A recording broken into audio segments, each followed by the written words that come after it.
Baik, Assalamualaikum warahmatullahi wabarakatuh. Kembali lagi di Dolan Podcast. Kali ini bersama saya Azhara Aulia Mahardi yang akan menjadi host pada perjumpaan kita dengan Bapak Direktur Polbangtan Malang yang akan menyampaikan sedikit banyak mengenai Polbangtan Malang. Baik, selamat sore Bapak Dr. Setiabudi Udrayana SPT MSI. Selamat sore Zara, sehat ya? Alhamdulillah sehat Pak. Bapak bagaimana Pak? Sangat sehat. Alhamdulillah. Nah, sepertinya pada kesempatan kali ini Bapak memiliki waktu luang nih untuk berbincang-bincang bersama saya di sini yang akan sedikit menjelaskan nih Pak mengenai pendaftaran mahasiswa baru Pak. Oke, ya. Nah, sebelumnya Pak, di sini saya mohon izin untuk mungkin Bapak bisa sedikit menjelaskan nih Pak, Polbangtan Malang ini lembaga pendidikan apa sih? Atau kita ini dalam naungan kementerian atau seperti apa Pak? Monggo untuk dijelaskan Pak. Terima kasih Zahra, juga selamat siang buat kalian semua yang di sana. Polbangtan Malang adalah perguruan tinggi vokasi yang langsung di bawah koordinasi Kementerian Pertanian. Jadi sama dengan perguruan tinggi yang lain, hanya saja Polbangtan Malang itu di bawah Kementerian Pertanian. Kita punya 3 program studi di Polbangtan Malang: agribisnis peternakan, program studi penyuluhan pertanian berkelanjutan, dan penyuluhan peternakan dan kesejahteraan hewan. Itu yang ada di Polbangtan Malang. Nah, baik Pak. Untuk program studi tersebut nih Pak, ini apakah diampu oleh dosen-dosen yang sekiranya mumpuni nih Pak atau bagaimana Pak? Mungkin bisa sedikit dijelaskan Pak. Kalau tentang dosen, karena kita adalah perguruan tinggi vokasi, berarti penyelenggaraan pendidikannya diorientasikan lebih banyak kegiatan praktik. Nah, karena itu kemampuan praktikum tidak hanya dosen, juga tenaga penunjang yang lain itu harus mumpuni di situ. Polbangtan Malang sampai hari ini punya 52 orang dosen, 14 diantaranya S3. Berarti 14 diantaranya itu sudah bergelar dokter ya Pak ya? Iya betul Zara. Ya. Berarti ini memang Polbangtan ini apa ya, sangat amat eksistensinya itu tinggi gitu ya Pak, sehingga mendatangkan tenaga pendidik yang benar-benar ahli di bidang tersebut gitu ya Pak? Ya, sebagai institusi selain dosen juga tenaga penunjang lain itu merupakan kunci untuk berkembangnya sebuah institusi pendidikan, apalagi ditunjang dengan sarana prasarana yang kita miliki. Total luas kampus Polbangtan Malang itu sekitar 60 hektar. 60 hektar itu apa saja itu Pak? Mungkin bisa sedikit dijelaskan Pak gambarannya Pak. Mulai dari lahan praktik, ada kandang praktik, kemudian ada asrama mahasiswa, perkantoran. Ya, kompleks, merupakan satu kompleks pendidikan yang sangat bisa dimanfaatkan oleh siapapun yang memerlukan itu, apalagi untuk pembelajaran. Iya, benar sekali. Nah, selanjutnya nih Pak, mungkin ini kan bisa sedikit dijelaskan. Kita kan di sini sudah menjelang penerimaan mahasiswa baru nih Pak. Nah, untuk itu apa saja sih persiapan yang perlu dilakukan oleh calon mahasiswa baru kita ini Pak? Sebagai institusi pendidikan kita hampir sama dengan yang lain. Kita melakukan penerimaan mahasiswa baru secara reguler ya. Jadi setiap tahun kita melakukan penerimaan mahasiswa baru. Yang ada di Polbangtan Malang ada 5 jalur. 5 jalur untuk penerimaan mahasiswa. Mulai jalur tugas belajar. Tugas belajar dalam arti kita menerima pegawai negeri yang sudah bekerja, mereka sudah punya status pegawai negeri, bisa sekolah di Polbangtan Malang. Kemudian ada juga jalur undangan. Kemudian ada jalur kerjasama. Kita membangun kerjasama dengan pemerintah daerah di sekian puluh kabupaten kota, termasuk provinsi, itu masuk jalur kerjasama. Kemudian tidak ketinggalan ada jalur PUSKM ya. Jadi Polbangtan Malang juga mewadahi mereka-mereka yang punya prestasi untuk bisa daftar di Polbangtan Malang. Kira-kira itu. Izin bertanya nih Pak, mengenai prestasi tersebut Pak, apakah prestasinya itu termasuk dalam prestasi di bidang akademis maupun non akademis saja, itu mungkin bisa sedikit dijelaskan Pak? Ya, prestasi yang dimaksud di sini adalah non akademik dan prestasi akademik. Misalnya saja, Zahra punya kawan yang atau adik tingkat, adik kelas yang punya prestasi, misalkan pernah memenangkan lomba pidato level provinsi atau level kabupaten. Itu adalah prestasi yang non akademik. Boleh, silakan daftar di sini, nggak ada masalah. Dan itu kita fasilitasi. Wah, kalau difasilitasi berarti harus berkelanjutan ya Pak ya ketika menjadi mahasiswa nantinya. Betul, betul. Disitulah letak, tidak hanya selesai di penerimaan mahasiswa selesai, kemudian keberlanjutannya juga kan harus dipikirkan. Ada unit-unit kegiatan mahasiswa yang bisa dimanfaatkan untuk itu. Sekarang tergantung pada mahasiswa yang bersangkutan mau menggunakan fasilitas itu atau enggak. Wah, Nah, gitu tentunya ya harus digunakan karena kan kita di sini sudah difasilitasi ya, ditunjang penuh oleh kampus, didukung oleh kampus, harusnya kita gunakan dengan sebaik-baiknya. Ya. Itu dari sisi penerimaan mahasiswa ya. Jadi siapa saja yang boleh masuk ke sini, siapapun boleh. Ada kriteria khusus yang pada setiap jenjang itu dimunculkan. Misalnya saja, kalau anak-anak SMA yang baru lulus 2 tahun setelah lulus itu masih bisa difasilitasi. Artinya kalau dari sisi usia itu batasannya adalah 20 tahun. 20 tahun. 20 tahun. Kemudian SMA apa? IPA atau IPS? Silakan IPA atau IPS. Bahkan SMK pertanian khususnya, silakan saja. Atau SMK yang ada hubungannya dengan pertanian. Itu boleh. Tapi kalau teknik mesin, Pak, itu pasti nggak bisa ya, karena di luar pertanian gitu ya. Ya, itu dia. Siapa saja yang boleh masuk, silakan, nggak apa-apa. Begitu Pak. Nah, di sini nih Pak, saya nih kebetulan mempunyai adik tingkat yang kebetulan memiliki prestasi di bidang marching band nih Pak. Apakah itu bisa Pak untuk mendaftar di sini Pak? Kalau kita sebut prestasi di marching band itu kan satu tim besar ya. Iya Pak. Dia itu posisinya sebagai apa? Nah, kan begitu ya. Jadi tidak begitu saja bisa kita terima, tapi ada teman-teman lain yang juga punya prestasi nih. Yang sama ya Pak ya. Ya, relatif hampir sama. Nah, ini kita lihat. Jadi sebenarnya persaingan itu di antara mereka yang punya prestasi.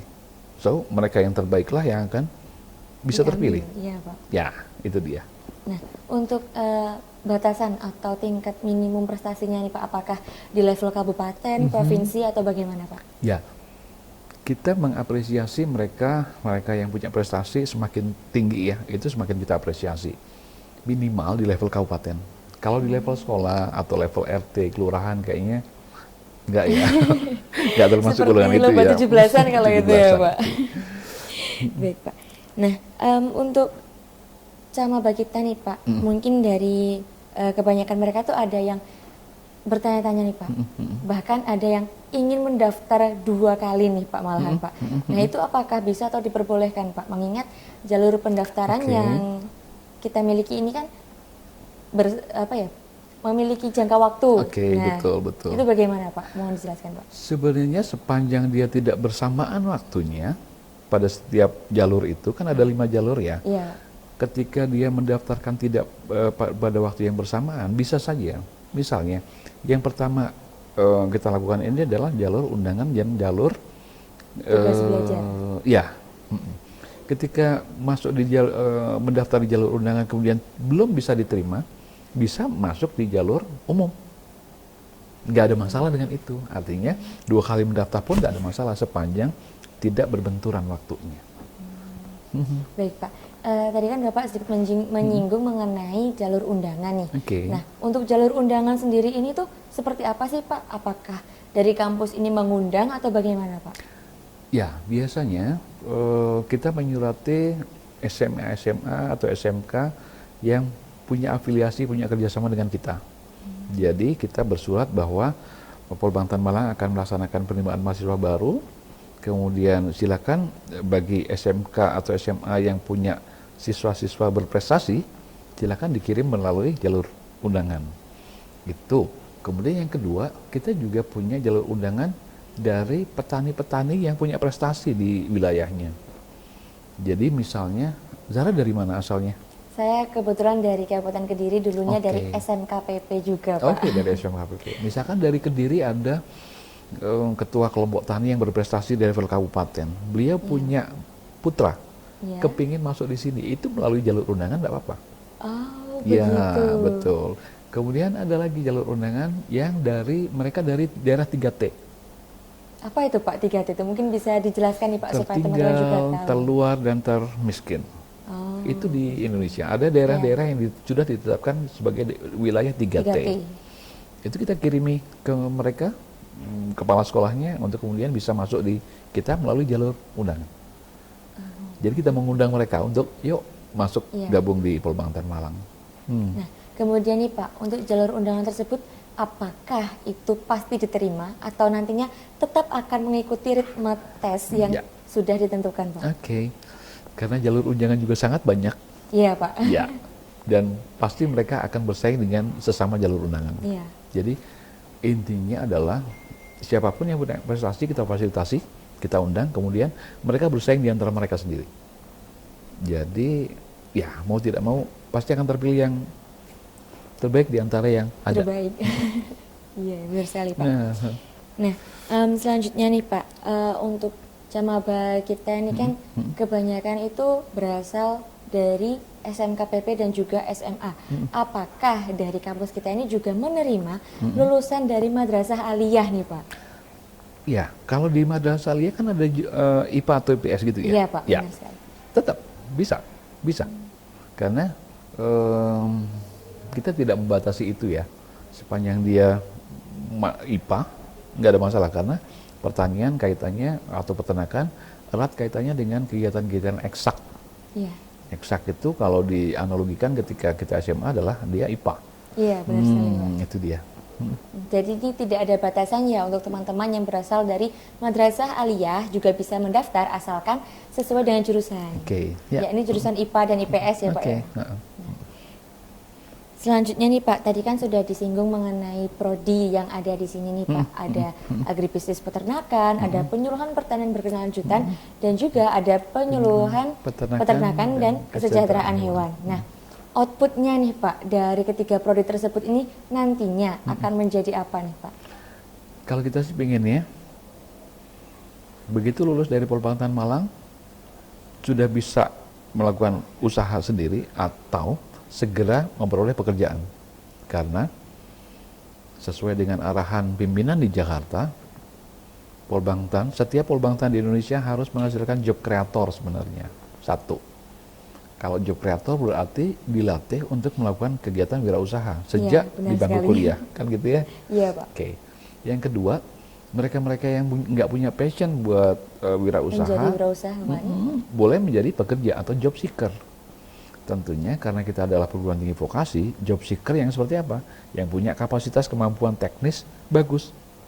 Jadi arahnya ke sana. Kita membebaskan mahasiswa untuk memilih mereka mau jadi job creator atau job seeker dengan fasilitas yang kita punya. Sangat tergantung pada dia mau memanfaatkan fasilitas yang di kampus atau tidak. Nah, berarti tergantung nih teman-teman ya, tergantung dengan pilihan pribadi. Nantinya ketika sudah menjadi mahasiswa, apakah hendak menjadi seorang job creator ataupun menjadi seorang job seeker. Betul. Nah, kemudian tadi kan sudah sedikit disinggung juga mengenai job creator nih Pak. Nah, apakah di sini kami dapat memiliki peluang untuk menjadi seorang wirausahawan dengan belajar di kampus Polbangtan Malang ini Pak? Ya, seperti Bapak sampaikan tadi, kita punya fasilitas cukup banyak, lahan cukup luas, 60 hektar, kita punya kandang beberapa, mulai dari kandang ayam, kandang kambing, ternak kecil, kemudian sampai ternak besar. Kemudian juga kita juga ada program penumbuhan wirausahawan muda pertanian yang kita sering sebut sebagai PWMP. Nah, dengan PWMP sebenarnya itu merupakan wadah untuk melatih diri, mengasah skill untuk namanya juga latihan penumbuhan jiwa wirausaha ya. Jadi di sana kalau itu kembali kalau bisa dimanfaatkan dengan sebaik-baiknya pasti akan dapat sesuatu. Tapi sebaliknya kalau udahlah biarkan aja, ya sudah, apapun fasilitas yang diberikan, yang disiapkan tidak akan bisa dimanfaatkan secara optimal. Jadi kembali ke bagaimana setiap individu mahasiswa seperti Zahra misalnya, Iya, Pak. memanfaatkan apa yang ada di kampus untuk mengimprove kapasitas sendiri. Untuk berkreasi begitu Betul ya, Pak. banget. Menyalurkan kreativitas diri kita sendiri melalui wadah-wadah yang telah disediakan oleh kampus Polbang Tan Malang ini. Ya. Nah, kemudian mengenai job seeker nih Pak, apakah di sini dari kampus ini sudah bekerja sama dengan berbagai macam instansi atau perusahaan untuk menyalurkan calon-calon job seeker kita yang tentunya berbakat di bidangnya, begitu Ya. Pak? Masing-masing program studi, masing-masing prodi sudah memiliki link kerjasama dengan beberapa perusahaan mitra mereka. Kembali, misalnya saja di satu prodi punya lulusan calon alumni misalkan sekitar 30 orang. Dia akan diseleksi oleh perusahaan itu, tidak 30-nya bisa masuk sebagai diterima. Pasti ada salah satu dari 30 itu yang bisa masuk.